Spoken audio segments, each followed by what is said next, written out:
I'm here almost every day. Hey, Kristen. Same coffee shop, same order. Yeah, I think I'll have the Mad Cat today. It's not surprising they recognize me here. But what if that happened any time I shopped? Anywhere. All you'd need to make that happen is a camera and the right algorithm. So where are we here? Philadelphia. So this is people walking into a grocery store. These aren't your average surveillance cameras. These shoppers don't know it, but a computer is scanning their faces and comparing their features to those of known shoplifters. It's called facial recognition, and it's happening at stores across North America. Facial recognition usually works in one of two ways. The camera tracks the face, finds key points on it like the eyes and the nose, and calculates the distance between those points. The other method analyzes different regions on the face, compares contours and textures, essentially turning the face into a unique topographical map. All this happens at over 1 million comparisons per second. So we're able to match people against a very large database into the millions. I mean, it sounds incredibly complex. It is, and it wouldn't be possible without today's computing power. Once my photo and identity have been uploaded, the camera is able to track my face. Just by walking by, your presence has already been recorded by the system. And identify me whenever and wherever I appear. Great. There you go.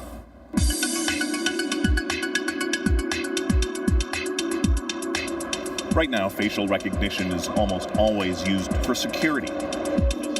But at this Vegas trade show, kiosks are trying to sell to a brand new market, retail. Soon, stores won't just be looking to identify criminals, they'll be able to recognize customers. So I have to get your face, so can you hold the camera down a little bit? Here, a Canadian company is demoing its facial recognition system. They take my photo, and once the system sees me, They recognize me. companies use this to analyze shoppers' behavior, where they go, what grabs their attention.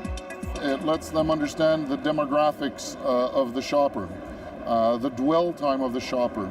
So is the shopper interested by a given display, and is this shopper a male or a female? And he says you won't have to worry about your privacy. The computer will be able to recognize you, but no one else will. So if you look at the screen here, you will see on the left-hand side the video from inside the booth that is unblurred, and on the right-hand side, you see that it's blurred.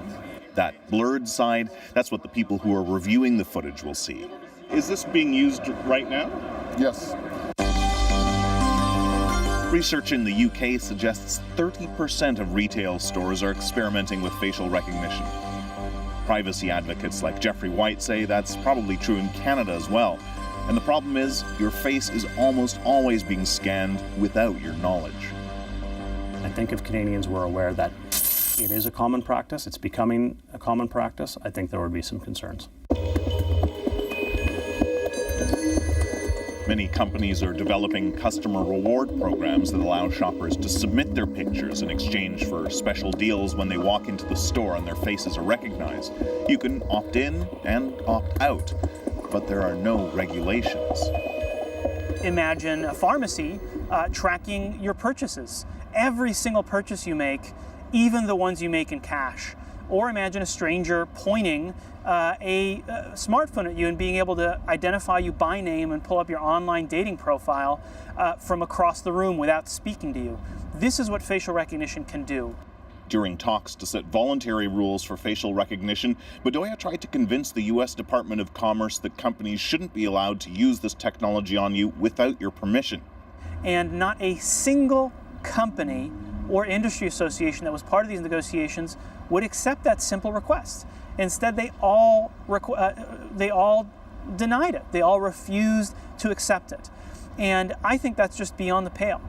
So, is all this legal? That's the biggest unknown at this point in terms of the practice in Canada, and I think it's an area where the privacy regulators need to look more closely. Those who design these systems say it's just another way to reward loyal, repeat customers. And the corresponding loss of privacy is worth it. I think so.